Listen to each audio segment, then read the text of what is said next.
बच्चों जैसा बिहेव मत करो, क्योंकि तुम्हें बीपी है, डायबिटीज है, इसलिए कह रही थी कि तुम्हें वहाँ नहीं जाना चाहिए।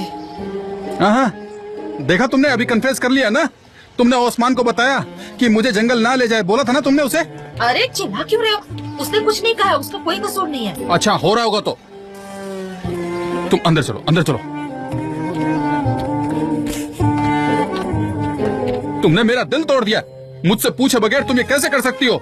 मैंने वो खाना बनाने के लिए मेहनत की है, बहुत काम किया था, तुम जानती भी हो। हाँ मैं जानती हूँ, तुमने बहुत मेहनत की है, लेकिन तुम मेरे लिए बहुत अनमोल हो। मैं तुम्हें जंगल में नहीं जाने दूंगी, और मुझे जलन हो रही है क्योंकि वहाँ पर बहुत सी चीजें होती है। मैं तुम्हें नहीं जाने दूंगी। तुम क्या कहना चाहती हो कि तुम्हें अपने हस्बैंड पर भरोसा नहीं? इतने सालों से तुम मुझे इन मीठी मीठी बातों से बेवकूफ बना रही हो। बेवकूफ, आज के बाद मैं तुमसे बेवकूफ नहीं बनूंगा, चाहे जो कर लो। निहात, मैंने ऐसा क्या बोल दिया? निहात क्या कर रहे हो? नाराज मत हो ना। बाप रे बाप, सुनिए अंकल आंटी, इतनी बड़ी मुसीबत आ गई है कि मैं बता नहीं सकता। अगर मुसीबत को 100 में से मार्क्स देना हो ना, तो मैं पूरे 100 मार्क्स देता। ये कोई छोटी मुसीबत होती तो मैं यहाँ पर आने की तकलीफ भी नहीं उठाता, लेकिन मुझे आना पड़ा। सच सच बताओ क्या हुआ है मुजफ्फर? सच सच बताना, मेरी बेटियां सेफ है ना? मुजफ्फर सच बताओ मुझे। हाँ वही, नहीं नहीं वो बिल्कुल ठीक है, मैं उसकी अच्छे से देखभाल कर रहा हूँ। मेरे होते हुए उसे कुछ नहीं हो सकता, मैं वादा करता हूँ आपसे ये बात का।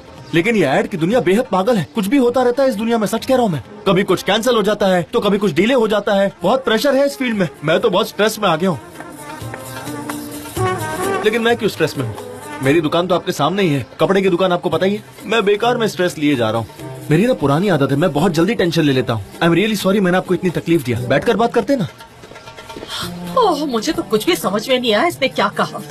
एक मिस डेरेन है, वो मैनेजर है, उसकी वजह से सारा स्ट्रेस आया। इतना प्रेशर देती है कि मैं बता नहीं सकता। उसको देखते ही ना मैं थर थर कांपने लगता हूँ, कसम से। मुजफ्फर, आखिर तुम ये बोल क्या रहे हो? मुझे कुछ समझ में नहीं आ रहा है। ये कौन है मिस डेरेन? किसकी बात कर रहे हो? कौन है ये डेरेन? हाँ आई एम सॉरी, मैं आपको ठीक से बता नहीं पाया। दरअसल शूटिंग आज खत्म नहीं हुई तो कल भी शूटिंग होगी, सब डिले हो गया, इसलिए फिर से सब कुछ करना पड़ेगा। और इस वजह से खाना भी फिर से बनाना पड़ेगा। उस्मान शॉपिंग करने गया है, इसका मतलब दोबारा केटरिंग, दोबारा बाजार जाना पड़ेगा, दोबारा खाना बनाना पड़ेगा, सब कुछ दोबारा करना पड़ेगा। और अब फिर से ऑलिव ऑयल वाली चीजें भी बनानी पड़ेगी, और वो मेरी सासू माँ फिर से बना सकती है अगर वो चाहे तो। हाँ, अब तुम्हें मेरी कीमत समझ में आएगी। अच्छा है, हम अपने चाहने वालों के लिए सब कुछ करते हैं, अगर उनकी मदद हो तो क्या बात है, हम सब कुछ करते हैं। हाँ, मैं तैयार हूँ, मैं बिल्कुल मदद करूँगा। हाँ क्यों नहीं, मैं तुम्हें कभी मायूस नहीं करूँगा बेवकूफ़े। तो हम एक हो गए। हाँ बिल्कुल, पर मैं कोशिश तो कर सकता हूँ।